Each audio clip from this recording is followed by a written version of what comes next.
UGWUMBA. Ụtụtụ ọma ndị nke m. Asị unu nnọọ n'ime obi. Ụtụtụ tata ka anyị na ụmụ anyị ndị nwanyị, mụ na ụmụ anyị ndị nwanyị kparịta nkata. Mana ọnụ bụ nwoke gara ntụkọ nnọta amamife. Today's topic is mostly for married ladies and also aspiring girls studying with them, especially ndị chọrọ inwe a happy family, not in the annual 1 week at divorce. Even the way today bụ nwanyị eche nọ na di wepụ aka wepụ anya ebe phone dị gị. O nwere ike most of you chere na reason nwoke ji eze phone ya bụ ime nwude ya na enyi ya nwanyị. Now get it very well ka ngwa gị okwu. Out of ụmụ nwanyị niile nọ all around your man, ị dị fortunate enough ebe na onye nwude ọnanya nwude gị, but ị dị fortunate enough ịbụ onye nke o mere gị. Ndị na-ekwu bụ ọbụna nwoke emere ego gị na ọ bụrụ na ịgbaso nwoke bịa mba gị then echi niile ikpere na he's cheating on me. Nne ọ bụ that one ka nne treat na ihe chọrọ ka m obodo na first of all ebe iziri nwaanyị nwe problem from phone dị gị na anyị ka ngwa gị ihe nwoke na-ezo na phone abụrụ side chick. O nwere ike ide ihe ka nweta phone ọwụ side chick. Ọ bụ side chick ị discover side chick, two things will happen. You confront the man, if you will violence or makaganya. The worst in family here, Melbourne, as can I. One he discovered, I know she begging, a begging. He go outside, a trouble married man, not a side chick. He puts a class side chick and wine outside. If I know, I brought him a phone, cut out with wine or any other thing. Then got time to can call again. Even working is looking a phone, just getting a phone, how about that now? Most phones go back, create a lot of bank details. And no man, most majority of home wine, not all anyway. Well, this concept that they got nothing I can't give with DMW. Operate open. Oh, when you can get a phone, if alas, 100 million. Why? Tell me the book and I did your brother. I mean, cause that. Never know you 10 million. You will do much. Oh, when you can 100 million, if you're now digging, you go 400 million. You can open that 100 million. Okay, I bought oh, when we quickly the total goes on you a poor. Man, at the cost now, what can I go good listen? Or talk about family effect. On is you got 400 million and I back before you no, stingy man. You know what can I have a brave? He also is on a phone, bro. And like I said, over my friend, your mind. If anyone you may figure, the worst time it have to be for when you have a check. Each other go Melogaro. Take that to the bank. If I is over a phone again, oh, my keep that phone in. If that's not, over KG can I be in a mistake? I know where you come to go one. You coco.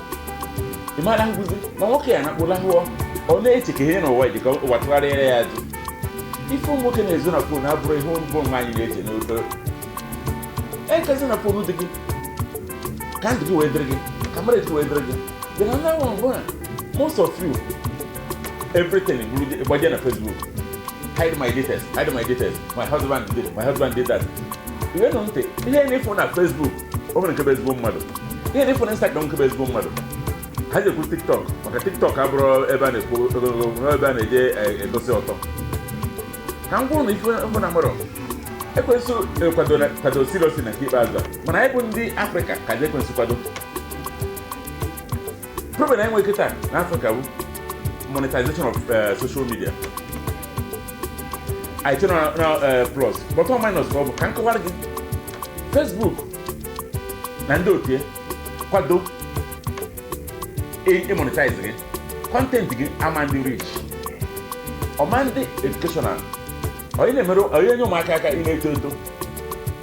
Honestly, in a go so talking, if if anything, I go so one, then a single 10 million followers, and I go gaga. Like I'm going to ịma na Facebook social media ada echefu o nwere ike ihe mechara this year ike kwụsị ime social media for the next 5 years iche na ọ na-ana ihe ọ na-anọ 40 years na archive ha o nwere ike another day somebody ede something ike ọ bụrụ na ịpụrụ Godfather na that thing ike ya mere research Godfather o je bute file gị n'ogoro 20 years bupụta ya o trend be. Do you know what it means?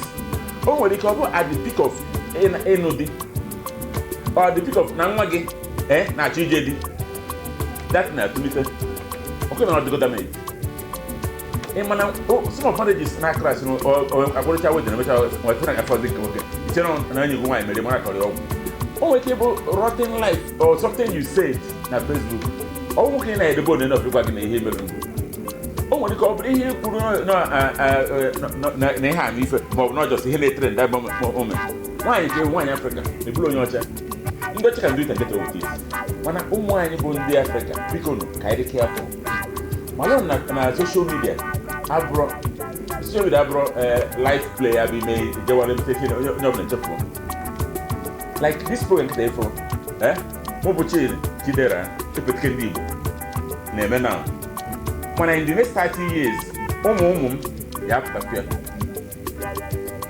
maka onwe ihe ya bụ ome eje n'aka je retrieve oye asị this is what you said mgbede taa mgbede eto unu emezina onwe unu ihe ụmụaka unu emezina ihe unu na-eme especially ụmụ agbọghọ anyị ndị ka na-apụta apụta ike ịkpụlala ọfụ ike ọ na-asị ebe fine girl ọba gị n'isi ịgbara ọtọ na-ezuzugharị na social media asịrị na trend na TikTok highest na-enwere 1 billion followers o mere nke ọrụ makata na-emenụ Nadia or Queen or whatever ngwara ya ọ dị ka na-ebuild go tufunụtụ ọjari ike gosi ụmụ nwoke followers a na-ese a na-akụrụ ya aka ịma na ụmụ onye ahụ kịta maka ọnụbụrụ di na ọ ka bụ agbọghọ emecha ọnụ dị ọkwa ya o nwere ike generation ọnụrụ di ụmụ ya erube inu na ọ bụ na ọnụ dị ike ọmụ ike tụọ ime mkpuke nke ahụ na-emeza si na single mother abụrụ ifeọma ka ọ bụ ikezi ụmụ ya tonite eje wepụta data n'aka na nne ụlọ na-agba ọtọ gosi mba ụwa niile ka ịkpata na nwa ya agba ọtọ ụmụ gị will hate you with perfect hatred ọ na-achọ ezi n'ife a ihe Facebook na-eme abụrụ to encourage you achọkwa discourage unu ihe social media na-eme abụrụ ihe eme ka onye ndụ gị aka achọka aka ọtọ ndụ unu short watch most things ndị ha na reward masị na ihe a ga viral ịma mfe okwuchukwu ga viral ọkwụrụ ife akịta epetike na agwụ unu ọma ga viral do you know why? Because na fa chọrọ ya ọ bụ na nkwurịta ezuro nne gị kwuo okwu ma waa ya ntị ọ ga viral nna gị kwuo okwu kụwa ya agba ọ ga viral ndị ọcha chọrọ ewe ka ejiwe decapitate Africans afro ha emego go right round for that na anyị nwere upbringing na morality anyị dị high this thing na social media bụ morality killer all of us are using it. Ndị chọọchị asị gị na-achọ sị avoid mark of the beast. The mark of the beast bụ mechaa bịa were ejeghe na ngodo ihu. Social media ifro ebido the mark of the beast. You can buy, you can sell. Maka onye dere mgbe ọ na olden days, centuries ago, millions of years ago. Kwe ifro monetize, asị gị monetize account gị. Ọ bụ na ide eme ife rụrụ alụ, ife na-egbu morals, ama monetize gị. A monetize gị. A man get a notable stipends. Africa now, because you're not children. Moon mine. Nene was on Katan. Can you go to the Brona? I've been no work in the Frego. Most of the can afford. Okay, so we'll go. It's doing over and all. So, can we get Leo orders? Go not in bondage, get one in. Ekwe nso chọrọ iwe ka mkpụrụ obi ọ dịrị easy. Women, ụmụ anyị married ones and ndị ka na-etinite gị na ntị ka epeka na chepiachi okwu a. Ife m chọrọ ịyọ gị bụ that na ife ọbụla dị na social media abụrụ cruise. Esi na social media ebuka ọ. O nwere ike ihe iji nọ fun ka ọ bụ to you today. okwu apụta gị n'ọnụ ụfọdụ ka ya ajụ ya afọ na social media eme interview ọnụtọpụsi okwu n'ọnụ ka e webụ na ihe ị na-anyụtọpụ mgbe ya họntụ gị họntụ ụmụ gị ihe na-asị ọgịnị ọkwa for life span a o nwere ike ha yes in ọkwa 15 years you phase it out then all those things atụba gị ndị nne anyị fa mebi ndị biri ndụ ọjọọ tineji ọbaba again kechie isi kechie ntị ka o wee chọta new life mana old life ahụ ama mpụtazi because ọ nọ na social media o nwere ike ụfọdụ atọntụ ụfọdụ ama ntọntụ ya mana nke nke gị ya pụta most of you kamera unu nwere abụrụ kamera eji emehibara unu eji eme onyonyo iwe gosi onwe gị anya ọmụ na ọzọ biko stay away from your husband's phone or your boyfriend's phone. If o yenye gị heart attack one ihe ya na-achọ na ifugoro onwe ife ihe eme kenti eperikes na ifugo datịrị na-achọ onwe ife ihe eme ọ hapụ social media bụ sa so nwaanyị were ụlọ tụwa na ntị nwoke ụmụ nwoke ya amụ ụlọ ọmọdụ gị waipa anya ọ bụ emegidesi ije emebi ihe ịkụcha ụgwọ isi ọgịnị pụọ na ya maka rizin bụ na mostly nke ụmụ nwoke na-edobe na fon ihe gbasara ndụ ha family ha security ha finance ana ihe bụ na efu na akaụntụ ya nwere ike na-anya efu 10 million na akaụntụ ya isi ka onye gị 1 million o nwere ike ụgwọ ji abụrụ ụgwọ 60 million na 10 million efu ụgwọ ji so biko hapịa ka ọ na-ama na-eji etu isi ama na-eji finally o nwere chọrọ ịkọrọ m tupu mpịachi okwu a one woman nyigide ọ dị na social media one woman nyigide nsogbu jee na die na-abụ every month ihe ọ na-enye ha bụ 25,000 naira nye na family ọ dị too low gịnị nọ na-eri 60,000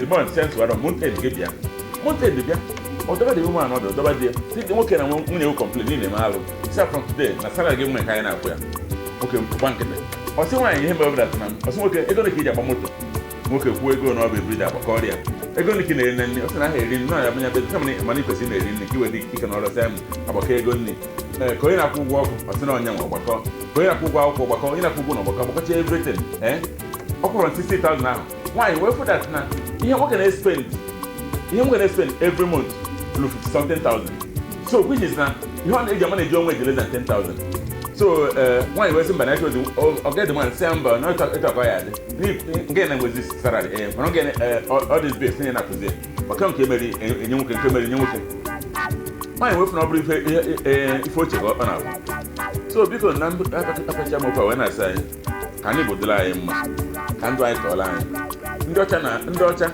na-achọ imebi anyị mebi anyị macha ime ndozi Ugwumba ifuru ime obi bụ anyị dị ka ndị na-ele onye nwaanyị na-ele ọkụkọ nwaanyị na-ele ọkụ nweta ọkụkọ ihe ndị ọcha na-eme anyị ọ sịghị hei operesịa nke sị na ọka na ogbuka na ọmaka na igbo onye na-ego ọkụ ego echikọnata ọka sị na ihe abụ nwunye nke ọrụ ihe na-agwụ n'ụbana ihe abụ nwunye m Facebook and social media bụrụ ways of life ịchọ ịnụ di eji na nke ndị ọcha bịa ndị ọcha bụ for better to stay for worse na eji na nke ndị ọcha bịa ana ndị ọcha na-ekwu na-arụ ọrụ jikwo ntị ndị ọcha na-emulate na-arụ ọrụ dịbe ha ọrụ adịghị anyị most of marriages go na-depend on nwoke onye ọcha na-edepend 50-50 iweta nke ụbọchị esi ike itiwa nwaanyị were akọntinu ọrịa mkpọ mana itiwa be di gị ya ma kọntinu ọrụ nke onwe nke na-arụ bifọ and once ịnụrụ di na ọfụ very long time o nwere ike ichefu ihe na-ekwu n'ọbụla onye na-egoro akwụkwọ so biko ndị be anyị ma ekene m ụnụ ụmụ agbọghọ anyị ekene m ụnụ ụmụ okorobịa anyị ekene m ụnụ ka ọ gazie afa nka bụ Chidi Chidera repetike ndị Igbo ya bụ Ugwumba Imobi. Thank you. Ugwumba bụ Ugwumba.